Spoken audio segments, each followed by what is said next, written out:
Bismillahirrahmanirrahim. Elhamdülillah ve salatu ve selamu ala Rasulillah ve ba'd. Esselamu aleykum ve rahmatullahi ve barakatuh. Urmattуу musulman bir tuğandar. Hazır men uşul şаарыбызda болгон bir көйгөйдү айтам. Мына ушул көйгөйдү айтып аткан учурда, мына ушул көйгөйдү уккан адам бир аз кыжыры келиши мүмкүн. Бир аз өзүн маданияттуу сезип, өчүрүп деле коюшу мүмкүн. Бул видеону көрбөй деле коюшу мүмкүн. Анткени бул нерсени биз айтпасак, анан ким айтат?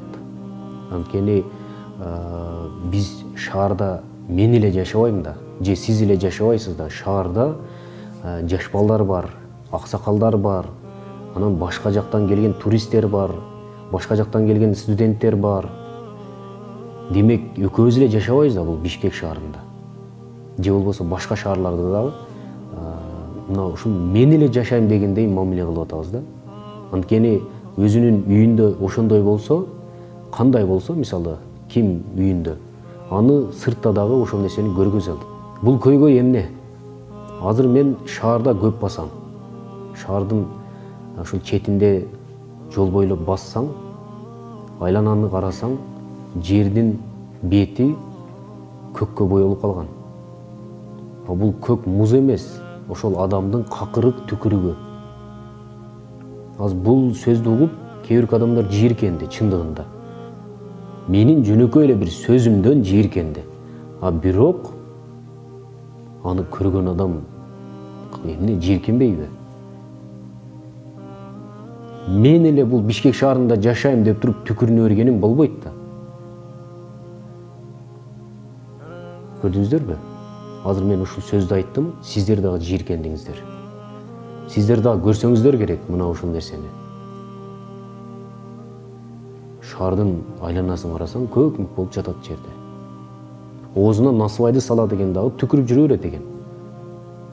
Ушундай түкүргүң келип атса, оозуңда бир аз кармап тур, урналарга бар, сени эч ким урушпайт.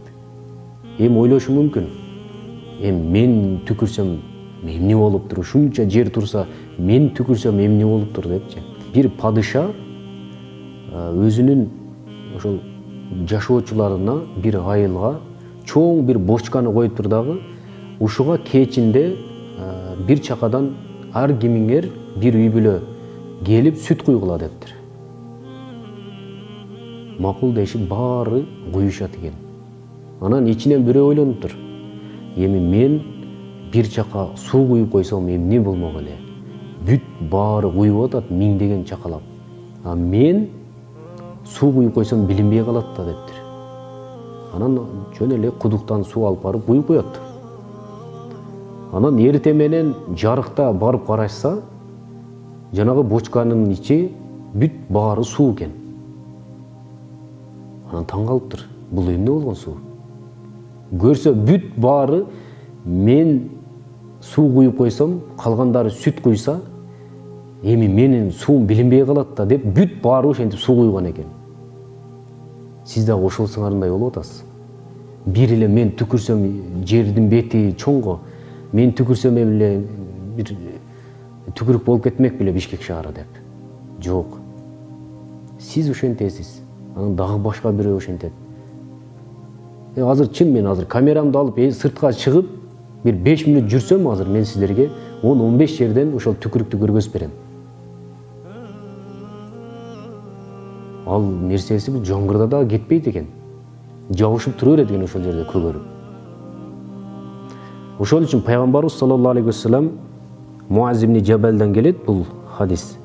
Пайгамбарыбыз саллаллаху алейхи вассалам айтты: "Иттакул малаина саласа." 3 наалатта кала турган 3 нерседен сактангыла деди. Ошол нерселер наалатка себеп болуп калат деди. Эгер ошол нерсени силер аткара турган болсоңор, анда ошол нерсени көргөн адамдар силерге наалат айтат, мына ошол нерседен сактангыла деди. Биринчиси аль-баразу фил маварид. Сууларга зара кылуу, ушудан сактангыла деди. Вал кариати тарик, жана ошондой эле жолдун ортосуна зара кылуудан. Вазил, ошондой эле адамдар көлөкөлөп олтура турган жерге зара кылуудан сактангыла деди. Эми ушул хадистин түшүндүрмөсүндө келет. Мына ушул хадистин маанисинде дагы бир терең ойлоно турган болсок, мына сиздин какырынып түкүргөнүңүз дагы мына ушул хадиске кирип кетет. Анткени мына ушул сиздин түкүрүңүздү көргөн инсан сөзсүз түрдө сизге наалат айтат.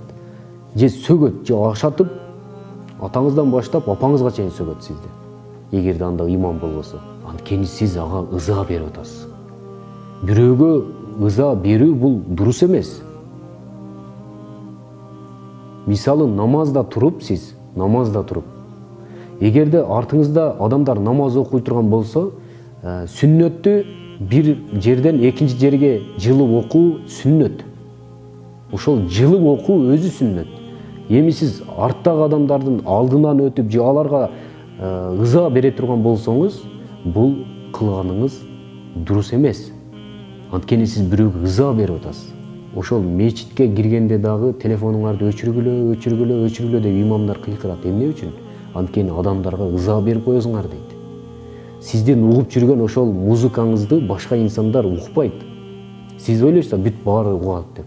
Жок, алар укпайт. Ошол үчүн ыза берип койбош үчүн, ошол намаз бузулуп калбаш үчүн өчүрүп киргиле дейт.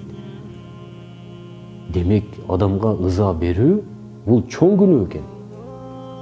Анан сиз түкүрүнүп койсоңуз, бул ыза болбой, бул бирөөгө жамандык кылуудан башка эч нерсе эмес. Ооба, демократия дейсиз. Макул. Бирок сиз бирөөгө ыза бере турган болсо, ал нерсени биз карабайбыз. Ал нерсеге токтотконго биздин укугубуз бар. Анткени Бишкек шаарында бир эле сиз жашабайсыз.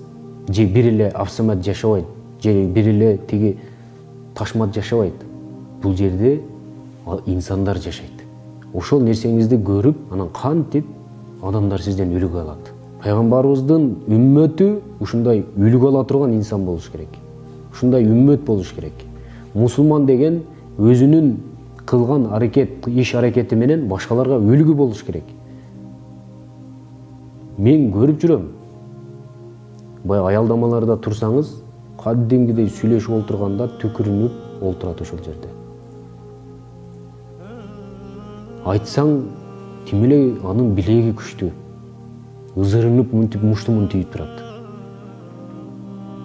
Бирок бул нерсе өтө оор нерсе. Эмне үчүн сиздин ишиңиз жүрүшпөй атат, айтайынбы? Анткени сиз ошо түкүрүнүп койгон үчүн бирөө сизге наалат айтып атат, ишиң оңбогур деп сизди сөгүп атат. Анткени сиз бирөөгө ыза берип атасыз. Бирөөгө ыза берсеңиз, сиздин ишиңиз жүрүшпөйт. Өмүр бою сиз ушундай маанайыңыз көтөрүлбөй өлүп кетесиз. Анткени бирөөгө жакшылык кыл деп бизди кичинебизден ата-энебиз тарбиялаган. Жакшылык кыл деп сизди да ошентип тарбиялаган. Эми эле шаарга келип, могу билегиңизди түрүп, анан ак ботосту кийип туруп жүргөнүңүз бул сиздин маданияттуу экениңизди билдирбейт ал. Сиз бирөөгө үлгү болуңуз. Ошол маданият. Ассаламу алейкум ва рахматуллахи ва баракатух.